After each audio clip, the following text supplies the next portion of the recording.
So this guy writes in, "Hey David, I'm a massive fan of Havoc. You guys are one of my biggest influences."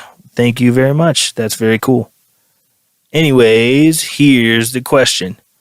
How do you feel about overdubbing / otherwise including more parts in a track than the band is capable of playing live?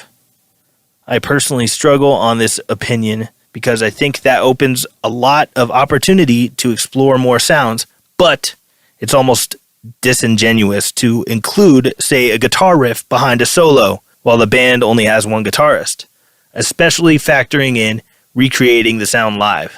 Thanks. God bless. Which God are you blessing me with? To answer your question, it's a good question. How do I feel about overdubbing and including parts that you can't pull off live? I think it's totally okay. I mean, look at Bohemian Rhapsody. The middle of that song has a crazy, vocal overdubby, very studio magic-y type of feel that can't be reproduced live in any sense to sound just like it does on the record. And that's totally fine. I mean, I think if you've got a riff under a solo, or maybe you've got, let's say you got two guitar players, but there's a third guitar line happening, and it's on the recording that way for the studio version, but live you can't pull off that third guitar part. I would just figure out that third guitar part, whichever one is the least important, and just ditch it for the live version. But if it seems like a good idea to put it on the recording for the studio, do it. A studio recording is a really, it's a special thing. It's what people are going to listen to a lot, and it doesn't necessarily have to be exactly like the way it's going to be played live. Sometimes there's special effects on vocals or something on our records where, we don't reproduce it live exactly the same way, in part because it would be a big pain in the ass in some of those spots, or just straight up impossible to pull off in the live setting. One thing you could always do is, you could play whatever specific song that is that's got the extra part. You could play it with a click.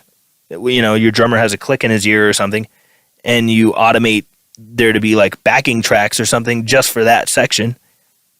There's not anything severely wrong with doing that. It's totally doable. It's not like no one else is doing that, or would totally ruin the vibe and of your show and make you look like an idiot. If 99% of your show is all real live stuff, and you have a spot here or there where there's an extra guitar part that's not being played by anybody on stage, but it's automated, whatever. Who the fuck cares? Hardly anybody's going to care. You're probably going to care way more than anybody in the audience would. So that's my advice there. Either, automate that stuff to happen, or just ditch the least important part that doesn't need to be there, that's in the studio version, and just have the studio version be its own cool thing and have the live version be its own cool thing. I mean, case in point, we just released some live Havoc stuff, and on the records, there's two sides of rhythm guitar happening under the solo. But on these live recordings, it's just me in the left speaker and Reese, the lead guitar player, on the right.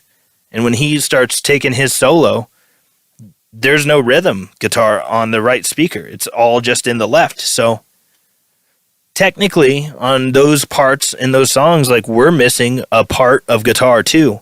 But it's not a huge deal, because it's live. It doesn't need to sound exactly like the studio version. If that was the case, nobody would go see live music. They would just go to a venue that has a sweet sound system and throw on their iPod or their Spotify on their phone or whatever. Part of the magic of a live show is that it's different than the studio version. So I hope that helps. Thanks for writing in. Appreciate you. Much preach.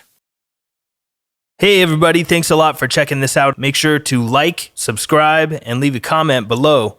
If you want to support the podcast, you can always go to riffsordie.com and pick up some merch. You can also go to patreon.com/riffsordie and subscribe to become a patron. Feel free to shoot me an email at podcast@riffsordie.com. All questions and comments are welcome. Thanks a lot for your support. Take care, everybody.